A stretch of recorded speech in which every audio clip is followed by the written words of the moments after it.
প্রচণ্ড শক্তিশালী ঝড় হবে বাংলাদেশের যেসব এলাকায়, জানালো আবহাওয়া অধিদপ্তর। কখন ঝড় হবে, কখন বৃষ্টি হবে ইত্যাদি সকল খবর জানাবো এই ভিডিওটিতে। চলুন শুরু করা যাক। আজ সোমবার 6 মে থেকে পরবর্তী 7 দিন সব বিভাগে ঝড় বৃষ্টি থাকতে পারে, তবে ঝড় বৃষ্টির প্রবণতা পূর্বাংশে বেশি থাকতে পারে। ঝড় বৃষ্টি থাকবে মধ্যাঞ্চলেও, তবে পশ্চিমাংশে বৃষ্টি কিছুটা কম থাকতে পারে বলে জানিয়েছে আবহাওয়াবিদরা। টানা 1 মাসের তাপপ্রবাহের রেশ এখনও চলছে। তাপমাত্রা কিছুটা কমলেও পুরোপুরি স্বস্তি ফেরেনি।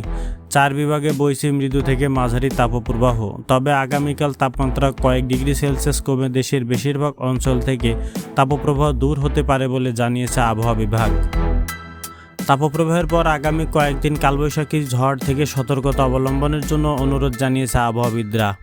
রোববার সন্ধ্যায় 3 দিনের অর্থাৎ 72 ঘন্টার জন্য কালবৈশাখী ঝড়ের সতর্কবার্তা জারি করেছে আবহাওয়া অধিদপ্তর। ইতিমধ্যে দেশের বিভিন্ন অঞ্চলে বিচ্ছিন্নভাবে বৃষ্টি হচ্ছে। ঢাকা, রাজশাহী, ময়মনসিংহ, সিলেট ও চট্টগ্রাম বিভাগের 2-1 জায়গায় বৃষ্টি হচ্ছে বলে জানিয়েছে আবহাওয়াবিদরা। শনিবার সন্ধ্যা থেকে রোববার সন্ধ্যা পর্যন্ত সবচেয়ে বেশি 83 মিলিমিটার বৃষ্টি হয়েছে ময়মনসিংহে। আবহাওয়া দপ্তর জানিয়েছে লঘুচাপের বর্ধিতাংশ পশ্চিমবঙ্গ থেকে বাংলাদেশের দক্ষিণ পশ্চিমাঞ্চল হয়ে উত্তর পশ্চিম বঙ্গোপসাগর পর্যন্ত বিস্তৃত রয়েছে।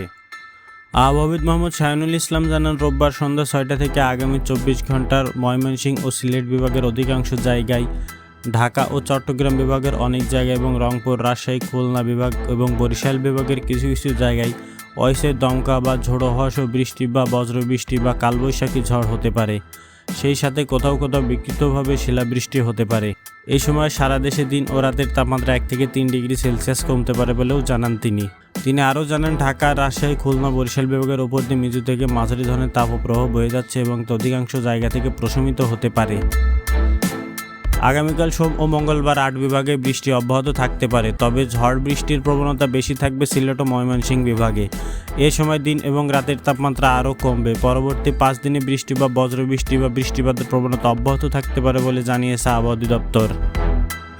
অন্যদিকে কালবৈশাখী ঝড়ের সতর্কবার্তায় বলা হয়, রোববার বিকাল 4টা থেকে পরবর্তী 72 ঘন্টার মধ্যে রাজশাহী, রংপুর, ময়মনসিংহ, ঢাকা, খুলনা, বরিশাল, চট্টগ্রাম ও সিলেট বিভাগের উপর দিয়ে বিচ্ছিন্নভাবে পশ্চিম বা উত্তর পশ্চিম দিক থেকে দমকা বা ঝোড়ো হওয়া সহ কালবৈশাখী ঝড় বয়ে যেতে পারে। এ সময় কালবৈশাখী ঝড়ের সাথে বজ্রপাতে বিচ্ছিন্নভাবে শিলাবৃষ্টি বা তীব্র ঝড় বৃষ্টি হতে পারে। প্রিয় দর্শক, কালবৈশাখী ঝড় কখন হবে, কোন অঞ্চলে আঘাত হানবে ইত্যাদি সকল ধরনের আবহাওয়ার সর্বশেষ খবর জানতে চ্যানেলটি সাবস্ক্রাইব করে আমাদের সাথেই থাকুন। আল্লাহ হাফেজ।